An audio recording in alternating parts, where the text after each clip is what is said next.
Heathrow Airport has shut down following a fire at a nearby electrical substation, leaving thousands of passengers stranded.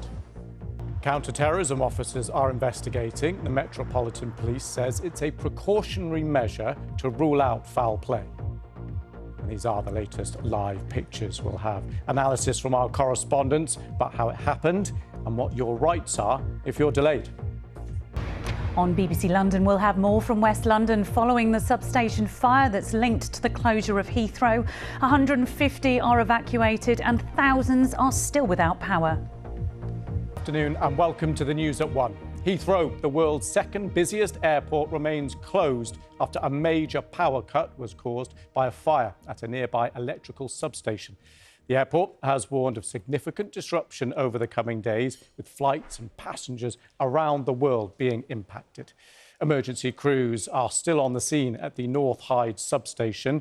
BBC understands that, as a precautionary measure, counter-terrorism officers from the Met Police will be involved in the investigation into how the fire started. I can show you the live pictures now of Heathrow. Planes grounded there at a standstill. Well, let's get the latest from our transport correspondent, Sean Dilley. Sean, this is the first time in 15 years that Heathrow has been completely closed.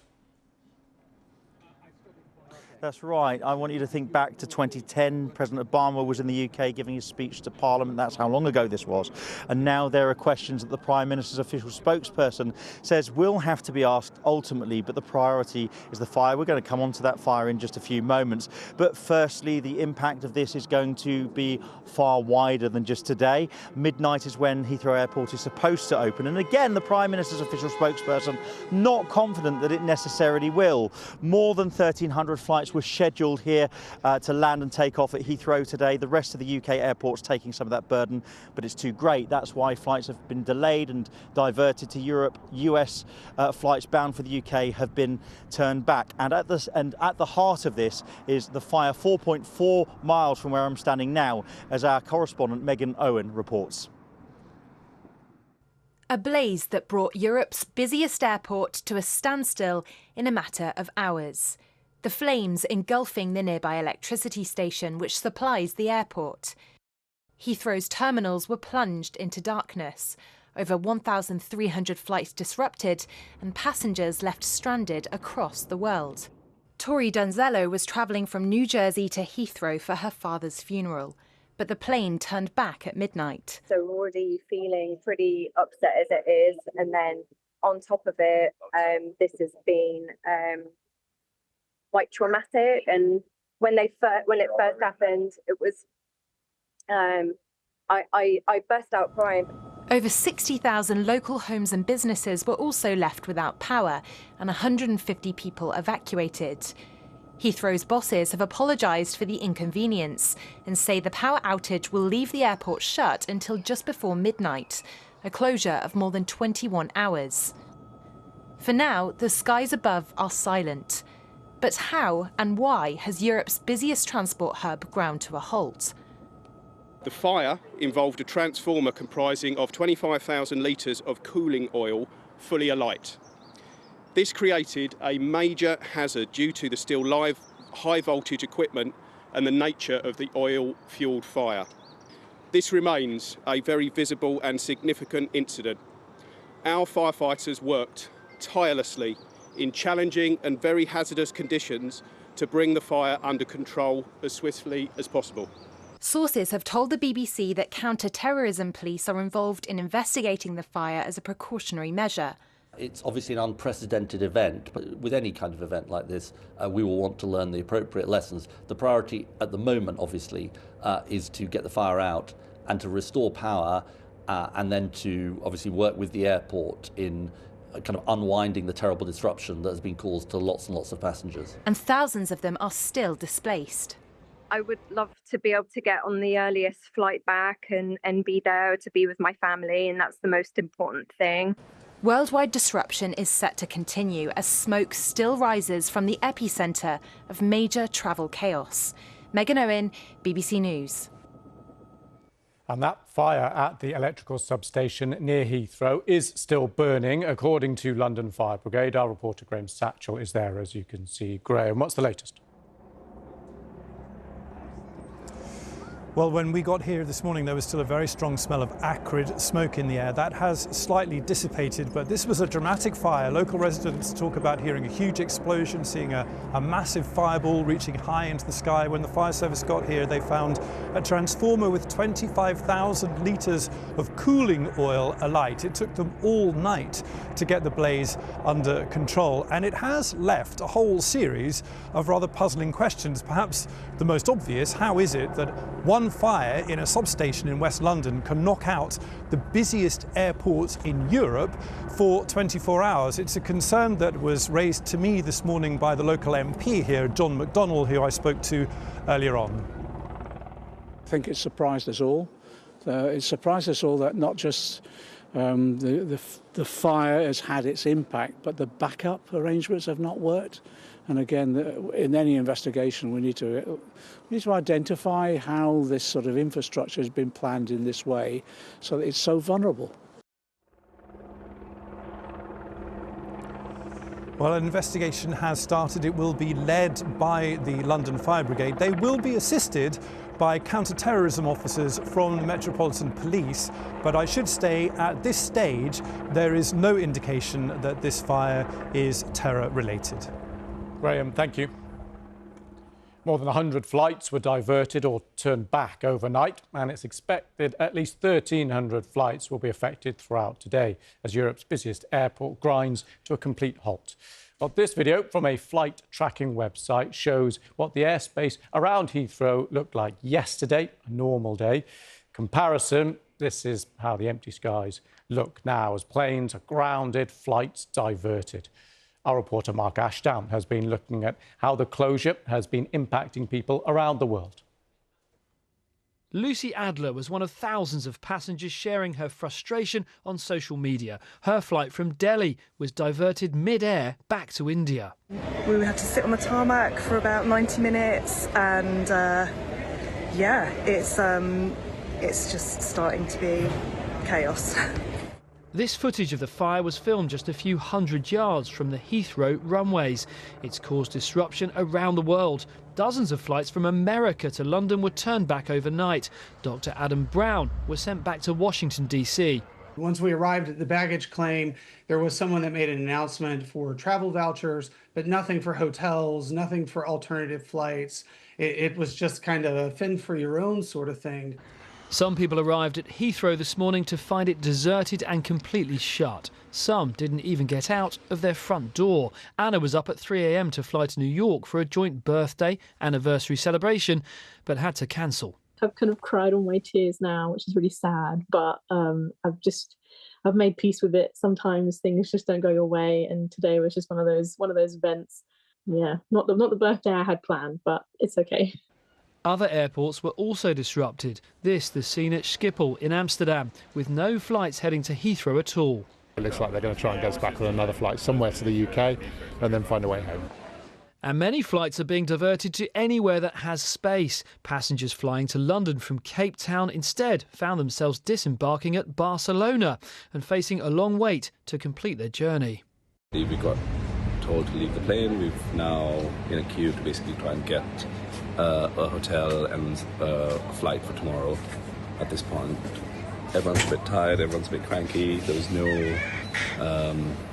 no guidance as to where to go to get actual new hotel and flights. The entire airport remains closed. For thousands of passengers, this travel misery looks set to continue. Mark Ashdown, BBC News. We've just heard from the National Grid that the power should be back on within hours, they say. They admitted there were important questions to ask around resilience, but said their current efforts were being directed to restoring power as soon as possible. Now, the closure has also impacted flights around the world. In a moment, we'll speak to Anna Holligan at Schiphol Airport in Amsterdam. First, let's speak to our Scotland correspondent, Lorna Gordon, who's in Edinburgh. Lorna, how have journeys there been affected? Well, here at Glasgow Airport, about a dozen direct flights in and out have been cancelled today. And of course, a bunch of transatlantic flights have been diverted here as part of a big contingency plan that kicks in when there is major disruption at any of the big London airports. Any airport with spare slots is asked by air traffic control to use them for diverted planes. About 5 overnight flights were diverted here. These passengers on a New Orleans flight were told only about an hour before they landed that the plans had changed and that they had to find a way to carry on their onward journey. Not very happy to be in Glasgow, I'm afraid. But we've just paid £922 to fly with EasyJet back to Gatwick this afternoon. Yeah. But you got seats? Yeah, not together, but Yeah. we're on it. We're on it, yeah. We got the last 2 seats, I think. You can't help a fire, but it's just a bit frustrating. We've had such a lovely holiday, and it's just spoilt it a bit because we've got to make our way back now to Blackpool, you know. So we're hiring a car, which is the best, that we could do. But I just wish they'd told us a bit earlier. Well, those onward journeys involving cars, coaches, for some trains, and for the lucky few who managed to find seats on planes that did have spare capacity, they're going to carry on by flying back down south. And a mixture of emotions, and of course for those who were on those transatlantic flights, exhaustion as they try and work out how they can get home or continue their onward journey. Lorna, thank you. Well, 7 flights have had to be diverted to Schiphol Airport in Amsterdam. Our correspondent Anna Holligan is there. Anna, what more can you tell us? So most people who were scheduled to travel from Amsterdam to Heathrow today appear to have heeded the advice and stayed away from here. 30 flights were scheduled to make that journey. All of them, we've heard now, have been cancelled. This is Europe's 4th busiest airport. 7 flights, as you mentioned, were diverted here. They were long-haul flights. They were already airborne when the news came through from Heathrow, from the US, Asia and the Middle East. People who were scheduled to travel today, they're being put on different flights for tomorrow. That's mostly KLM and BA passengers. I was speaking to the media team here at Schiphol a little earlier. They said that things like this do happen. They are always prepared to accommodate, but overall operations here haven't really been affected. So although, as we've been hearing, it's been devastating for some travellers, for many people who are stranded here in Amsterdam, it's an opportunity to have an extra day of Dutch tulips and sunshine. Anna, thank you. The Metropolitan Police said its counter-terrorism command is leading the investigation into the fire. Our UK correspondent Daniel Sanford is with us. Daniel, just talk us through the significance here.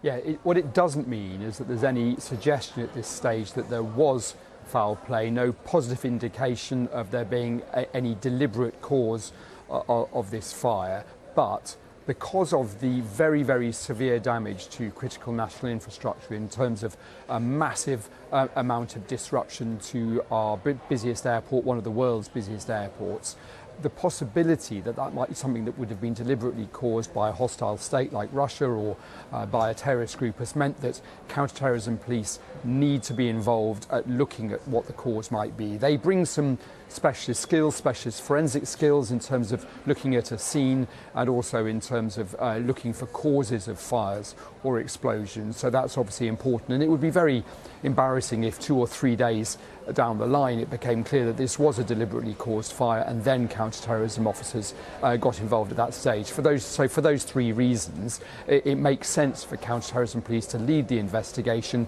to keep an open mind, keep looking to see if there's any possible deliberate cause of this fire, and keep doing so until that's been completely ruled out. I think there are also huge questions wider beyond the police for the government to answer, and enormous bits of our national infrastructure. What other bits of the national infrastructure don't have a working backup power supply? And that's something that's going to have to be addressed urgently as well. Daniel, thank you. Let's go to Heathrow now, get the latest from our transport correspondent, Sean Dealey. Sean, disruption likely to last for days. Yeah, the disruption is really not going to be solved in moments, hours, and even potentially days. The Prime Minister's official spokesperson saying they're not even confident Heathrow Airport will be open when it's supposed to at midnight tonight. The Transport Secretary speaking to the Chief Executive working on that. Everyone says sorting the fire is going to be the main priority, but there are some questions, says the Prime Minister's spokesperson, in terms of resilience in this case. And in particular, sources at Heathrow Airport, they're saying that the backup power system did kick in and it operated as it should, and it was there doing what it should in terms of critical flight safety, any navigation that was in hand, but the backup was not sufficient to power the entire airport. Bluntly, that feels like they're dancing on the head of a pin, because we can say that it operated as it should, but if it's closed the entire airport, it hasn't operated as it could have. And there are some very serious questions that Downing Street and National Security Services are going to want the answers to, not least the Treasury as well, with the potential that this could cost the economy many millions of pounds. However, there are crisis talks within airlines and airports to get the largest airport in Europe open as quickly as possible and minimise the disruption to passengers.